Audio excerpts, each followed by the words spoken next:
Hello, welcome to Sun Communications on how to read your merchant services statement, one of the greatest mysteries there is in the business world.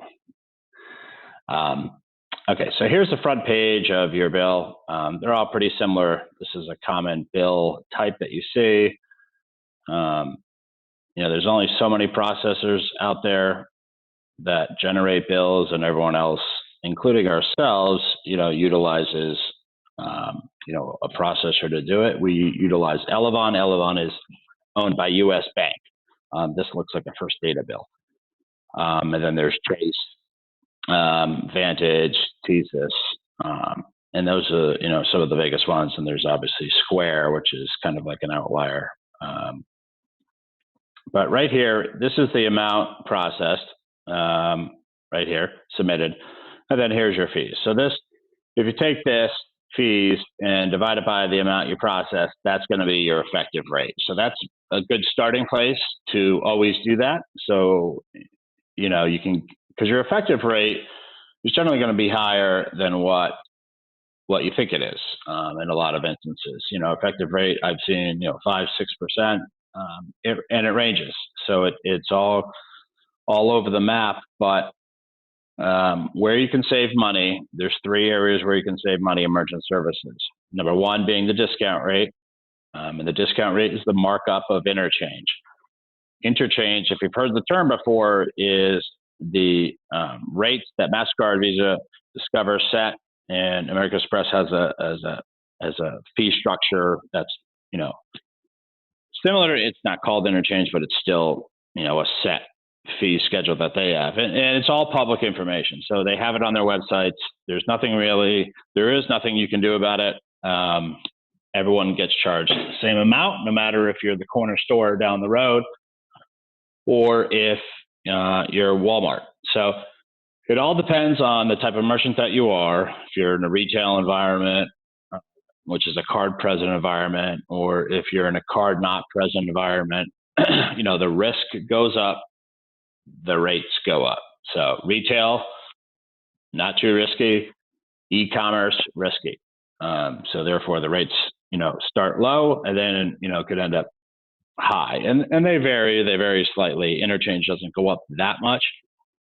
It's really, what the company that you're with, who you signed up with to do your processing, what they're marking up those rates as a profit center for themselves. So the first one is the discount rate. So if you look at this one, MasterCard sales discount rate, it says 0.01. There was $16,000 worth of charges, $16,456.75, and they're charging $164.56. So, simple math will tell you that's 1%, 0.01, which is a very high rate. You typically do not see that. You typically will see 0.003 to 0.001. That's kind of the range where you should be at. And 1% is 100 basis points. So then if you're at 0.003, for example, here, you'd be paying 30 basis points. If you ever hear those terms, just keep in mind 100 basis points equals 1%. So they're, that's where they're making all their money on this one. Transaction fees, they're charging 5 cents. That's actually a pretty good rate. So they're giving them a low transaction rate because they probably do a lot of transactions, but you have to be careful, because if you do a lot of volume in terms of amount processed and a high number of transactions, you have to make sure that your rates are very aggressive on both.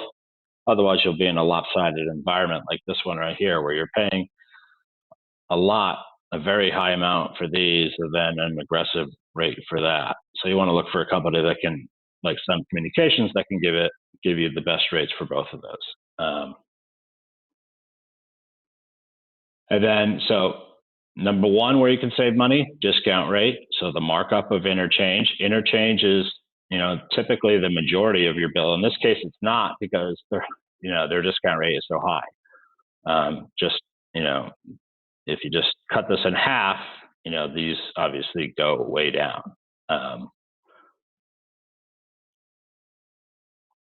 And the last part where you can save money is on monthly fees. So those are typically at the very bottom of your statement. Anything that ends, an easy way to do it is anything ends in 00, it's a fee. Anything ends in, or a zero for that matter. So 1250 PCI compliance, and that's typical. That you'll see PCI compliance. You'll typically see a monthly statement fee. What you want to check for is if you're seeing, high dollar amounts here. So $7, $12.50, those aren't that bad. So those are, right in line where you want to be. And then non-receipt of PCI validation. So every company has different rules on what you have to do for PCI compliance. We provide a portal, and if you go through, do the PCI compliance, you do not get charged a fee. So it looks like they never did that. So that's something that we highly recommend to do.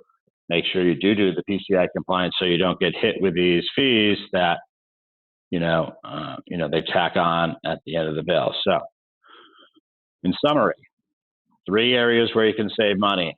The markup of interchange, called the discount rate, the authorization fee or transaction fee, whatever they call it, and then the monthly fees. And if you keep that in mind, and you keep in mind that you can't change interchange, then you'll be at a good point to start evaluating, if you have an aggressive deal or a good deal with your current processor. This interchange, so if you had a good deal, this interchange would be this amount, which again, you can't do anything about, but these would be significantly lower in only a portion of, this $1,500. So, and this should be around $2,000. So that's the difference. Thank you, and good luck.